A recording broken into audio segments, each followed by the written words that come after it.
warahmatullahi wabarakatuh. Allahumma sholli ala Sayyidina Muhammad wa ala ali Sayyidina Muhammad. Semoga kita semua mendapatkan syafaat Nabi Muhammad sallallahu alaihi wasallam. Amin. Salat tarawih yang lebih utama itu dikerjakan secara berjamaah atau secara sendirian? Berjamaah.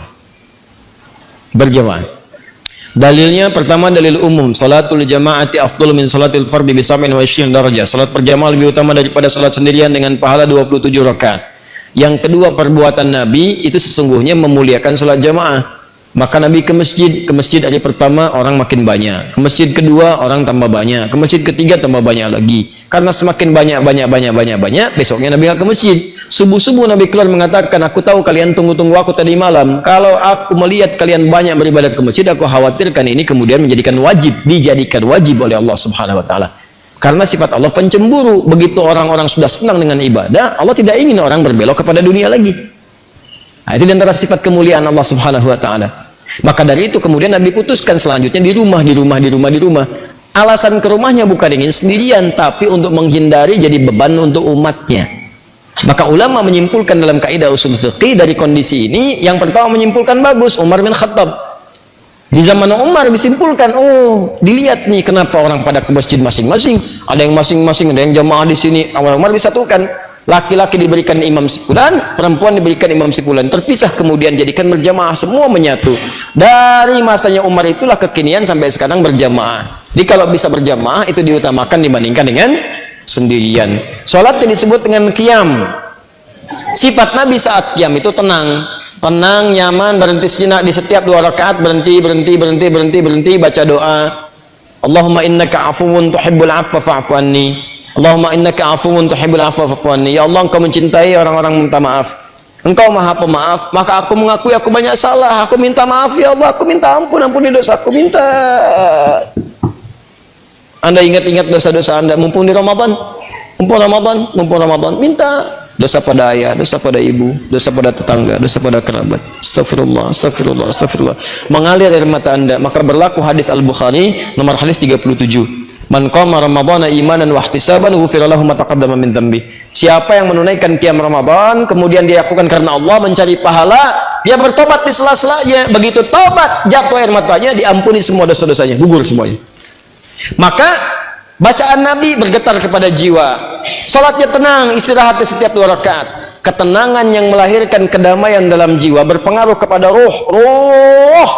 Maka disebut dengan tarwihah. Jamaknya disebut dengan tarawih. Di tarawih itu bukan nama sholatnya, tarawih itu sifatnya. Kalau ingin sholat tarawih, dipopulerkan oleh ulama tarawih. Kalau ingin sholat malam di malam Ramadan, tunaikan dengan tenang, nyaman, jangan buru-buru, santai, supaya ada getaran ke jiwa. Cari imam yang bagus, imam yang khusyuk, membuat Anda enak dalam mendengarkan bacaannya. Setiap mendengar bacaan ada getaran pada jiwa Anda, sujud lama, tobat, enak. Disebut dengan tarawih. Itu yang dimaksudkan di tarawih, itu sifatnya. Jadi jangan sampai terjadi Anda sholat 23 rakaat misalnya cuma 10 menit, yang 11 1 jam, yang 23 10 menit. Allahu Akbar. Ustaz, bagaimana saya menemukan imamnya bagus sekali, bacaannya enak, cuman suratnya kadang-kadang membuat saya gelisah. Allahu Akbar. Alif Lam Mim. Astagfirullah. Malam pertama, ya kan? Udah gelisah tiba-tiba Allahu Akbar. Cari niatkan niat. Kalau sudah niat, yang berat akan ringan, yang ringan tak akan terasa. Tapi jadi imam pun lihat keadaan makmum. Makanya setiap imam dicontohkan oleh Nabi berbalik, lihat makmumnya. Lalu dikatakan Istawu antadilu sawu sufuf fa inna taswiyatas sufuf min iqamatis shalah. Ini kalimat-kalimat isyarah.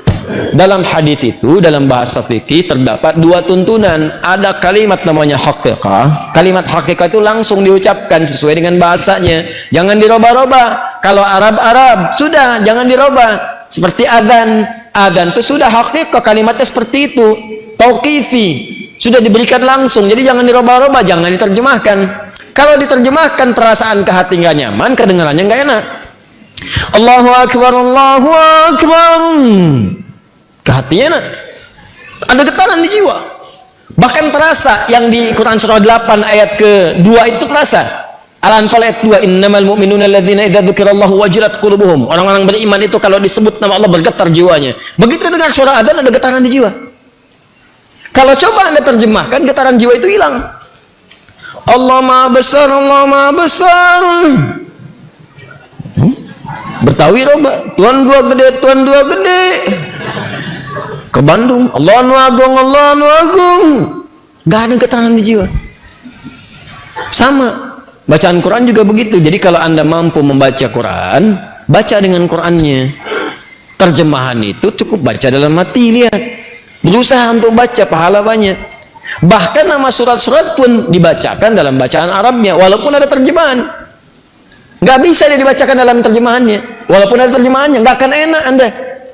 Coba deh antum akhi, sedang murajaah, nanya sama teman, murajaah surat apa? Sapi. Nggak enak kan tuh. Ente apa? Semut. Murajaah surat apa? Al-Baqarah.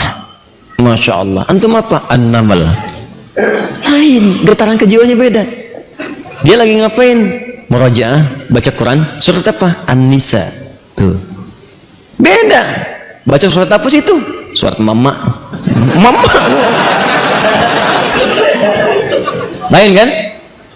Nah, maka demikian kalau mau mimpin sholat berbaliklah, tidak harus menggunakan bahasa Arab, boleh menggunakan bahasa lokal yang dipahami. Makanya kalimat hadisnya berbentuk kalimat-kalimat umum yang kiranya bisa disampaikan dengan bahasa biasa. Jadi kalau belum paham dengan kalimat istawu, istaqimu, fala takhtalifu fakhtalafat qulubukum. Ij'alu salatakum salatan muwadda'. Belum paham juga, lihatin semua. Lihat siapa yang hadir, lihat siapa yang sholat, petakan siapa yang sholat. Antum kelihatan. Ada orang sepuh yang nggak bisa berdiri lama, ada anak-anak kecil, ada orang mungkin mampir, dia mau berangkat, dia yang nungguin pesawat. Anda petakan di situ. Setelah itu ingatkan mereka, Pak Ibu rapatkan safnya, luruskan, khusyukkan. Mungkin ini salat terakhir kita yang kita tunaikan. Enak mana, yang pertama atau yang kedua? Enak yang kedua karena terasa di hatinya ada getaran pada jiwa. Anda ucapkan dalam bahasa Arab, mereka nggak paham. Istau, sudah tahu. Ya Allah. Nyambung. Nah, begitu sudah kelihatan siapa yang sholat, maka bacalah ayat-ayat sesuai dengan keadaan makmumnya. Kalau makmum nggak pandai, nggak bisa, nggak kuat berdiri lama, baca surat-surat yang pendek. Bukan aib baca surat pendek, justru di situ berpahala. Kalau kira-kira bisa kemudian berdiri lama dan sholatnya mendukung itu, subuh, isya, baca sholat yang panjang. Jangan maghrib baca Al-Baqarah, subuh kul huwallah. Awas, hati-hati, ini menyesuaikan karena Mu'adz pernah mengimami, Mu'adz ngimamin, Mu'adz bin Jabal. Bayangkan sholat maghrib, sholat isya, bacakan Al-Baqarah. Di belakang orang baru pulang kerja, makmum di belakang. Begitu makmum di belakang, Allahu Akbar, baca Al-Baqarah sampai tuntas. Begitu salam kosong. Kejadian. Ketemu pada munafik nih orang, katanya munafik, karena ciri orang munafik itu malas-malasan salat isya. Nggak terima orang datang ngadu ke Nabi, ya Rasulullah, si Mu'adz tuh kenapa? Mu'adz nyebut kami munafik. Ya padahal saya si fulan disebut munafik, katanya kan.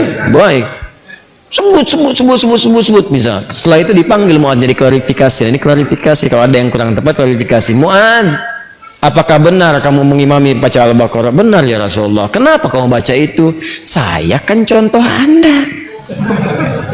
Saya sholat di belakang Rasulullah. Rasulullah baca surat Al-Baqarah. Siapa yang saya rasakan itu yang saya praktekkan. Wah, pinter. Nabi lebih pinter. Kata Nabi, kamu benar ya Mu'adz. Tapi kan imamnya saya, makmumnya kamu. Kalau kasus kamu, imamnya kamu, makmumnya mereka. Nggak kuat keadaannya, maka sesuaikan dengan mereka. Paham ya? Baik. Cerita imam itu banyak lah, cerita imam banyak. Baik. Sama dengan cerita suami tanya kepada istri, ya, Mama, bisakah mama mengizinkan papa menjadi imam untuk mama? Boleh pak, masya Allah, mama senang sekali, masya Allah, alhamdulillah mah.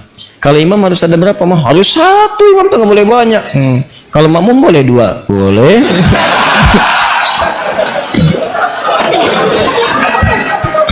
Oh senang banget sebelah sini tuh. Saya nggak teruskan bu, saya nggak teruskan. Tenang aja ya bu. Belum selesai kisahnya, ntar kapan-kapan kita bahas.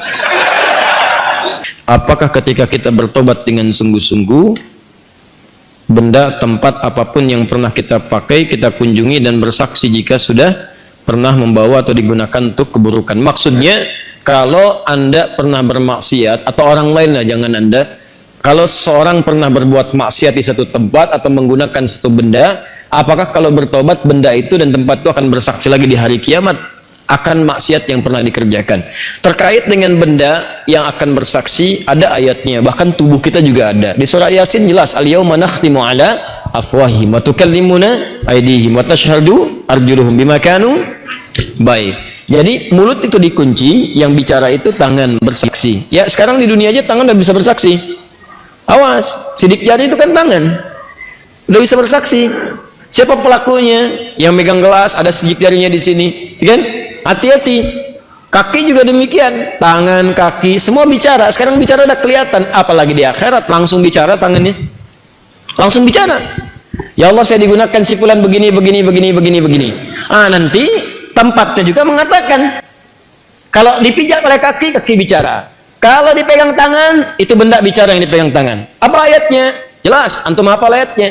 Idza zulzilatil ardu wa akhrajatil ardu wa qala al insanu, ayat keempat, yauma idzin tuhadditsu akhbaraha. Maka pada saat itulah semua tempat di bumi yang dipijak, semua keadaan mengabarkan kepada Allah apa yang terjadi dengan itu semua. Tidak akan ada yang tersembunyi. Kalau baik dikatakan baik, sekecil apapun, walaupun lebih kecil dari atom.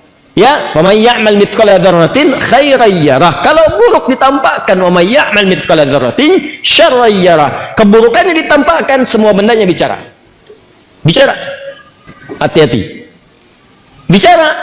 Awas di kantor, meja yang jadi kemudian tumpuan komputer. Tangan Anda mengetik di situ. Masuk angka nggak benar.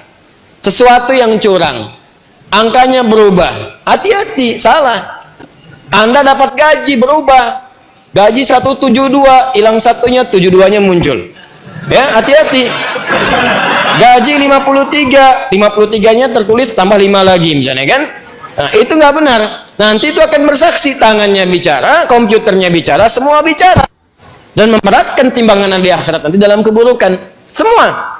Anda jalan di mobil bermaksiat, awas, hati-hati. Mobilnya mobil dinas, fasilitas-fasilitas negara, tanpa izin dipakai kebutuhan pribadi. Awas, itu bicara nanti. Kemudian Anda tobat, ya Allah saya salah. Ya Allah saya salah. Ya Allah saya salah. Ya Allah saya salah hitung. Ya Allah saya salah tempatkan. Ya Allah salah saya begini. Ya Allah saya salah begitu. Ya Allah saya begini. Salah, tobat. Begitu Anda selesai tobat, Ustaz, apakah tempat itu bersaksi lagi di akhirat nanti? Apakah benda itu akan bersaksi lagi di akhirat nanti? Ada dua kondisi.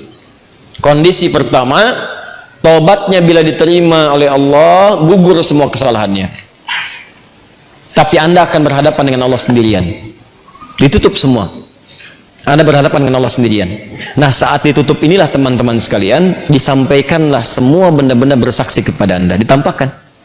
Kau pernah bermaksiat di sini. Pernah bermaksiat di sini. Bendanya bicara semua. Tapi ditutup dari orang lain, hanya Anda dengan Allah saja. Ditampakkan oleh Allah, setelah itu disampaikan kepada Anda, semua ini aku hapus dan aku ampuni semua dosa-dosamu. Ditempatkan Anda ke surga. Itulah sayangnya Allah kepada Anda, hanya ditampilkan kepada Anda untuk menunjukkan bahwa rahmat Allah begitu luas dan tidak ada yang sia-sia dari tobat. Makanya tobat. Jadi ketika ditampakkan pun hanya Anda yang tahu di hadapan Allah Subhanahu wa taala. Untuk menunjukkan betapa luasnya rahmat Allah, betapa luas rahmat Allah. Itulah faidahnya tobat. Ya, sebab kalau nggak begitu kadang-kadang nggak kerasa. Sama Anda berbuat salah, ada CCTV nih, bos Anda melihat. Tanpa sepengetahuan karyawan lain dipanggil Anda ke ruangan bos Anda. Dikatakan, kamu berbuat salah ya. Ya saya mohon maaf bos, saya salah gini-gini. Betul, ini CCTV-nya, ini kan perbuatan kamu kemarin. Ya sudah, saya sudah lihat kamu menangis kemarin. Saya sudah lihat kamu mengakui ke istri kamu kemarin. Istri kamu bicara dengan saya. Sudah, saya maafkan, jangan diulang lagi. Ini antara saya dengan kamu. Ini saya hapus semuanya ya. Sudah, nggak ada orang yang bisa akses lagi. Kamu bagus, sudah mengakui kesalahan. Gaji kamu saya naikkan. Sudah, sekarang nikmati dengan keluarga. Dia cerita sama temennya. Besoknya temennya berbuat salah juga gitu ya. Nah, ini keliru. Paham ya? Ini kondisi yang pertama, supaya Anda sadar rahmat Allah begitu luas, ditampakkan. Yang kedua, dihapus semua sudah. Yes, habis semua. Habis. Tutup. Jadi begitu dia tobat, benda nggak bicara lagi, tempat nggak bicara lagi, selesai aja, habis semuanya, habis, selesai. Ya, sudah. Begitu dihisab, bahkan ada di antara mereka yang masuk surga tanpa hisab. Ada. Apa tidak pernah kita berpikir sejenak tentang orang-orang yang masuk Islam di zaman Nabi? Nggak pernahkah Anda membaca kisahnya Umar bin Khattab? Tidak pernahkah Anda membaca kisahnya misalnya Jundub bin Junadah menjadi Abu Dzar Al-Ghifari? Pernahkah Anda kena dengar kisahnya Khalid bin Walid? Bukankah mereka orang-orang yang pernah menentang Nabi sebelumnya? Pernahkah mereka bermaksiat sebelumnya? Pernahkah mereka kemudian maksiatnya lebih dari apa yang dikerjakan orang sekarang? Tapi pernahkah Anda mendengar kisah di antara orang-orang yang masuk surga tanpa hisab, ada nama mereka di situ? Dan dihapuskan oleh Allah semua kesalahannya tanpa ditampakkan kembali. Maka pertanyaannya, apa amalan mereka setelah itu? Amalan mereka setelah bertobat, mereka meningkatkan takwa kepada Allah. Karena itu di surah Al-Anfal ayat ke-29 Allah berjanji, siapa yang mampu meningkatkan takwanya kepada Allah, maka Allah akan nukaffir anhu sayyiatihim. Allah akan hapus semua kesalahannya, hapus sampai tidak bersisa sama sekali lagi. Maka dihapuskan keseluruhannya, menghadap kepada Allah tanpa diungkit-ungkit kesalahannya, langsung kemudian dengan hisab amalannya dimasukkan ke dalam surganya Allah Subhanahu wa taala. Termasuk yang demikian juga yang suka menutup aib orang lain. Ya, tutup aib juga di rumah tangga. Bu ya, mohon maaf saya sebutkan ke ibu karena di surah An-Nisa surah keempat ayat 34 itu disebutkan di antara sifat perempuan itu, ya disebut dengan nisa. Apa diantaranya? Karena gemar menceritakan apa yang dirasakan. Nah di ayat 34 itu ada anjuran. Kata Allah, hafizatun lil ghaibi bima hafizallah. Perempuan yang baik itu, istri yang baik, menjaga nama baik keluarga dan suami, terutama ketika tidak sedang bersamanya. Jadi kalau ada aib di rumah jangan dibuka, Bu. Kata Allah, saya sudah tutup. Jadi kalau ada yang menyebarkan aib rumah tangga Anda keluar, yang disalahkan jangan yang menyebarkan. Anda dulu istighfar, kenapa Anda buka? Kata Allah, saya sudah tutup, kenapa kamu buka? Kalau kamu tutup, saya tutup sampai kiamat. Cuman kamu buka sekarang. Akhirnya jadi repot lagi. Masalah Anda di rumah sudah selesai, di luar rumah obrolan jadi banyak.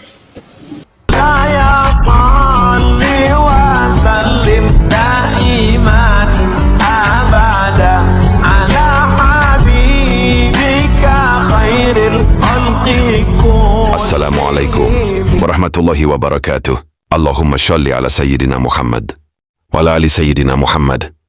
Semoga kita semua mendapatkan syafaat Nabi Muhammad sallallahu alaihi wasallam. Amin.